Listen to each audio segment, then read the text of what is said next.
Worship Ministry Catalyst is a resource for all worship leaders and team members serving in the local church. So take a seat at the table and join the conversation as we discuss all things worship, from team dynamics to technology and song selection. And now it's time for the show.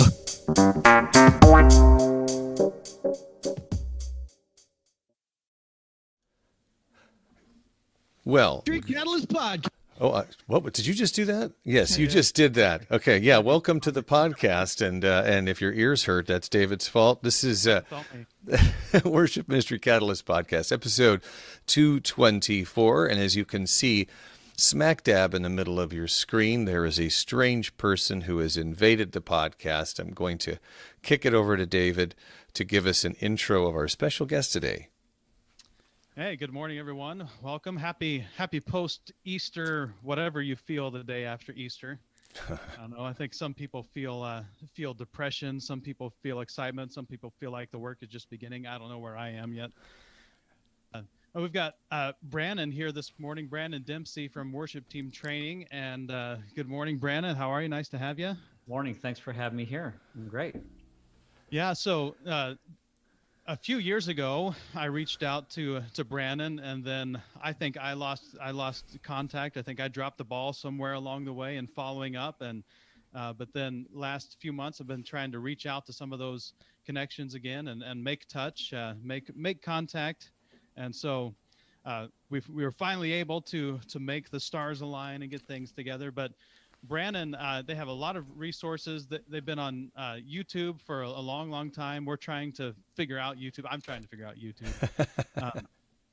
I'm like the last of the game. Like Branon, you know, they did it for a long time, and then they're past that now. Like it's like that's old news to us. For me, it's brand new news. But that was kind of how I came across them. But now they're focusing on their website. He was just sharing with us worshipteamtraining.com. But Branon, welcome. Maybe you could share a little bit with us this morning and our audience about yourself and about your site and about your ministry.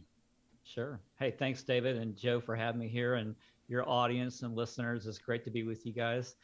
I started out as a volunteer, just like everybody else did 20, 30, 40 years ago, where the pastor finds out that you play guitar and you play keyboard and ask you to do the offering, and you look back and you're the worship pastor after, a few years, and you kind of think, how did I get here and where am I going? And this ministry world is just crazy. So during that crazy time, a lot of great men and women had helped me and surrounded me with some really awesome wisdom, and through all my failures, through all my practices. And it's just like anything else, you learn through failure and you get better a bit at a time in what you do. And you love the journey as you do it. And that's been my start. I've done music since I was a kid at 5 years old, and playing drums, guitar, keyboard, all that stuff. And did all my music education through high school and got into college and did my music degree, composition performance, and then your master's. And you wonder kind of, why did I even invest this much money in a chair to sit down? And then completed that. Worked with a lot of great folks and did a lot of training over in Southern California, Maranatha Music, Integrity, all those guys, and Saddleback Church, and just amazing multiculturals that I've been working with, amazing churches, and simply I didn't plan on doing what I'm doing right now, which we never do because it's God's plan. But my mind, I thought that I was going to be either a worship leader or just to pursue music production of some sort and go on the road. And it wasn't until I was with Maranatha when my leaders came to me and my mentors and just said, hey, it's now time that you start training worship teams. And I'm like, you gotta be kidding, because I barely even know what I'm doing right now. But that was the whole point. They wanted me to learn under their wings. They wanted me to trust God into diving into a deep sea that you have no idea what you're doing. And when you look back through the Gospels and when you look back to the Old Testament, it's all the same. We tend to think, well, these guys in the Bible have it figured out because God told them and God was with them along the way. Well, true, God was with them. God told them. God was along the way, but they had the same hangups and scratching heads and running into a brick wall just like we do. And we tend to think sometimes that we're isolated, which I've learned I'm not isolated to any of these problems. In fact, I just need to learn how to get better at my problems, get better at overcoming what those are, and just being real and just, absorbing it and just like, yeah, I'm human. Things fall apart, things break. And that's what ministry is. That's when we find the beauty of what God can do through all that. So during all those failures and during all those practices, it was like, okay, the next step was, well, they came back and said, okay, so not only you need to be training worship teams, but we mean that you do it on a national level. So that was another new step. And then I was commissioned to write a book on it, in which we called Worship Team Training. And great mentors in my life, Stan Endicott, Buddy Owens, Monty Kelso, all the way to Dr. Mark Roberts and Sally Morgenthaler, and all these just amazing people that just make your head spin, Bruce Adolph, and, it just goes on and on. And I took a job working over in Christian publishing, did that for a while in Southern California. And then it wasn't until I met Ryan Dahl of our Praise Charts, which we became pretty good friends. And he just said, hey, you know what, how about you write a book on it and we'll come alongside you and help.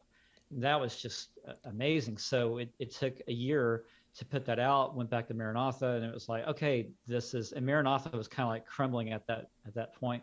But then the commission with my board and my mentors was like, okay, we're now ready to do this. And so we started the journey, Worship Team Training, back in 2004, and had been doing it ever since. And the landscape has changed so much within training and music, and you just can't.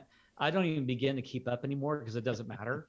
I just keep my nose down and do what I'm supposed to do. And if music is no more for me and training is no more or whatever is no more, then so be it. Then I've done my job. So here we are, 2021, and things are not like they were a year ago. They're not like they were 2 years ago. And we're just having a lot of fun with it. And just like everybody else, we're trying to find out the new path that's being carved. And okay, God, which direction are we supposed to go? And you just jump in and do it. So here I am. Yeah. Well, let me, if you don't mind, David, I'll jump in real quick. There were a couple of questions that popped up, and I know that it would be irresponsible for us not to talk about the past year, but I actually want to go back. You used the word failures a couple of times, and also that your onboarding to worship leading was very similar to my own, which is, oh, you play an instrument and you can sing, therefore you have been elevated to this position that you did not request. Right. As I reflect on, as I was stumbling around and trying to figure out how to lead worship and what that meant, I didn't even know the term worship leader when I was, indoctrinated. But I'm curious, as you reflect on some of those things that make you, when you wake up at night and you go, oh, I can't believe I did that. Is there anything from a worship leading perspective that you go, oh man? And normally this would be like the last question we ask, but I'm interested, just your journey there. Man, where do I start? It's like, I think that's every worship leader's question. I remember times, of course, like the typical, you start the song in the wrong capo. You start the wrong line entry at the chorus when it should have been the verse, or the camera wasn't on. There was a time when, before loops were invented, I remember a time that I used to sequence all the music, and we made our own backing tracks. And I remember I had some of the people in our band start the tracks to play along with it. And I remember one track in particular, we're doing just some old school worship. And then I think it was I'm not sure who did it, but it just happened. And the button tripped, and we were supposed to do these old songs, but instead of it sounding new, the button was clicked and it went to this Caribbean style sound of Lord, I lift your name on high. And like, it went off like by itself. It was like, everyone was kind of just, the stillness happened, that awkward, bad pain moment. And we just stood there, and I just let a few bars pass until like our keyboardist shut it off. And I just looked around and, all right. And I just kept on playing, just went right to the next song without even saying anything about it. And, you have the awkward, some people in the band are kind of like, is he going to say anything? And the congregation's like, is he going to say anything? And, I was encouraged a long ago that when things like that are going to happen, mistakes are going to be made. It's not a question of if, it's more when and how much. And what do you do when they happen? And there were times like in high school, I started leading worship back then.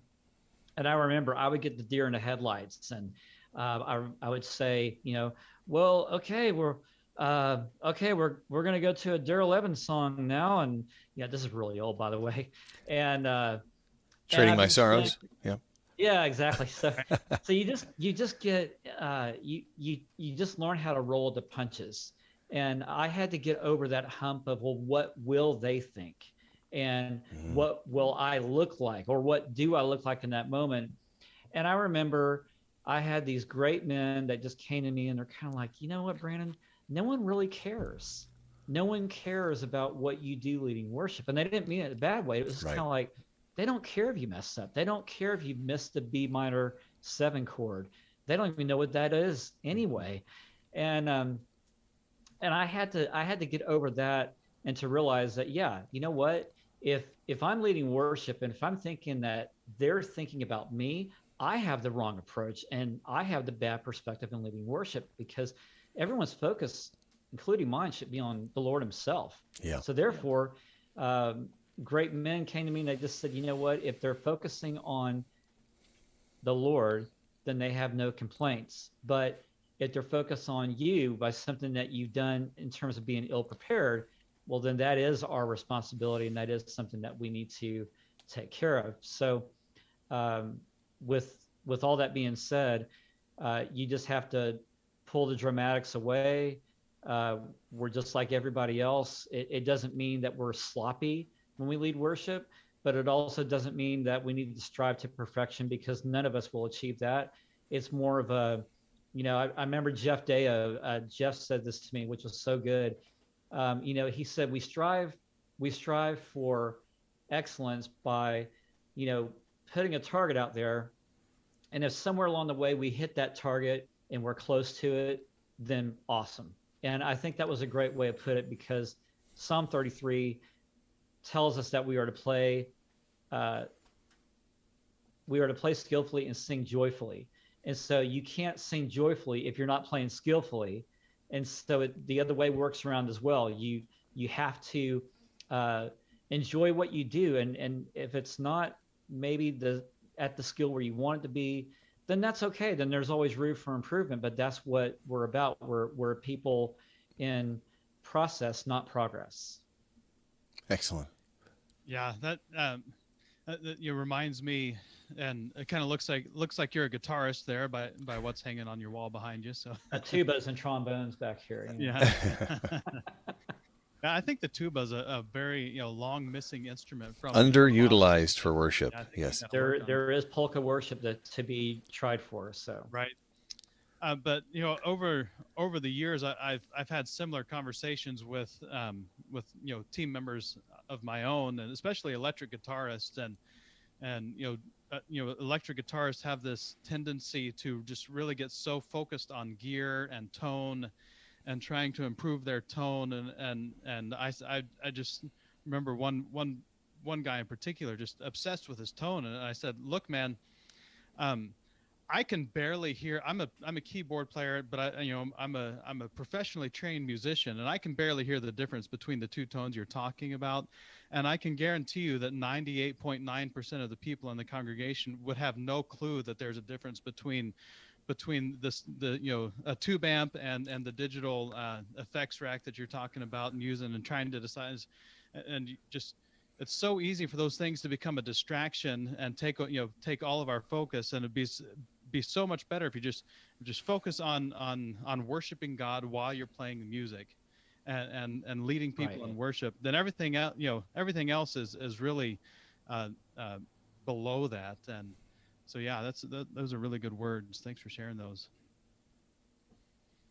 Well, I wonder if you can summarize. I know all of us probably have a hard time summarizing our pandemic journey, our COVID journey, some of the things how your life has changed, your ministry has changed over the last year, and what you've learned as a result of that moving forward, what you're changing. Yeah, sure. For us, we've been doing virtual stuff for a long time anyway. So we were already fit for the field and ready to go, but we didn't realize, of course, what we were getting into. Like all of us didn't know what we were getting into. We've had a history of traveling, 30 dates out of the year, weekends, and depending on when we had children, that would drop off or whatever. And when 2020 came, we started to have like 16 booking dates for churches. And what we do at worshipteamtraining.com, we go to private churches and we help with their worship team and leader, and provide a Friday and Saturday of hands-on training to work with vocalists, musicians, and tech and so forth. So when 2020 came, we had 16 dates already that was, in the pocket. We're going for more. And then right when February hit, in fact, my wife and family, we got COVID and didn't know it. Ooh. And we were sick for about a month and a half. We had the typical 99-degree fever for 2-3 weeks. We were running into the ER and about 5-6 times. And we were just reminiscing of all things over Easter about this yesterday. And I remember that time a year ago where we were, and we were in the hospital, and they didn't have any COVID testing. So there was no way of knowing at that time if it was COVID or not. And so we had we got out of that, and it was just like, man, we had to take off so much already. And I had to take off a lot of time from our church. And when we got back, that's when we started seeing everything changing. Like our own services at our church we were starting to close them out, and then across the country. And then we had all of our dates canceled for worship team training. And it was just like, wow, well, maybe, we pushed them off, and we thought, well, maybe we'll come back in September or something. So we called all of our churches and said, hey, it's, July right now, let's push it back to September. And it just never came. It just got worse and worse. And then we're doing more online services than ever. And we're having more online meetings. And for worship team training, it didn't change too much. We have a university site that you can find on worshipteamtraining.com. It's called WTTU.co, and it's Worship Team Training University. So we put all of our videos, as what you said earlier, David, that we had on YouTube. We moved them all to the university site, and that was kind of normal for our folks. So we have a good 200 members that follow, and so it was not a bad deal for that. But not going out to another church and not flying out, that was weird for me, because that's something that we're used to. But it got so good for our family, and that became the focus. And I had to just come to the point of, what, as we're in this moment right now, what's most important? Not besides just not getting sick and protecting us, but what about our family? I didn't realize how much time I just needed back with my family and to restore that. And that became my priority. So some of our friends out there may have remembered that, we were doing shows just like this in the thousands every day and every week. And I got to the point where, and this is way before COVID, it just got to the point where, I need to stop and focus on family and priority, because it was eating up so much of me. And since I've done that, I've just got a renewed sense and source of strength and priority, what the things that really matter, not the worship trends and traveling, all that stuff just doesn't matter. So I think COVID overall does the same thing. It did the same thing for us again 2 times over, where we're like, okay, what really does matter when we're leading worship? What really does matter when it comes to my own family and not leading worship? And I think COVID has been used by God to be one of the greatest teachers for us at this time, where you realize that spending time at home and having a little distraction of your 5-year-old knocking things over during a video call, and we would get so, you know, bothered by little things like that. It's become the norm where now you embrace it. You know, I want our 12-year-old to, well, I'm sorry, 10-year-old to run through the room, you know, about his Legos or whatever. And because you're never going to get these times back. So I think leading worship now, it should renew us as the landscape has changed when we do enter back. And some of you have already been re-entering the worship space, doing live services now. It should renew our whole sense of what are we doing here, and going back to the basics of worship, not getting so trapped up into the drum loop and the sequence and the set list that we chase every week and it never ends. Because when those things do end, what will you have left? Mm-hmm. How far would you have gone? And then what's your ROI after that's done?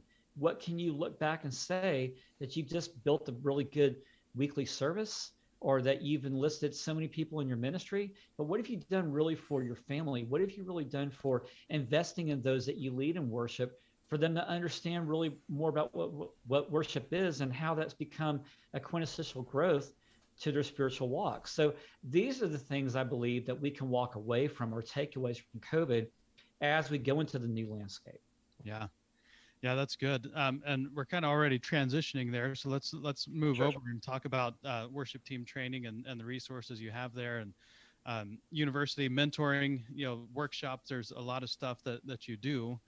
And one of the things that we're passionate about and always have been is equipping people in local churches. And there's a lot of stuff for bigger churches, and a lot of times bigger churches have a lot of resources available that smaller churches don't have, like we don't. But yours is a great resource for people in a smaller church to not just invest, like you said, in the set list and getting the task of worship leading done, but actually discipling people up in Christ and raising up worship leaders who do more than lead singing like we used to do. Remember the song leaders back in the day, and, you know, raising, conducting, all that stuff, doing more than song leading, but actually worship leading. So maybe you could just kind of introduce us to that really quickly. You bet.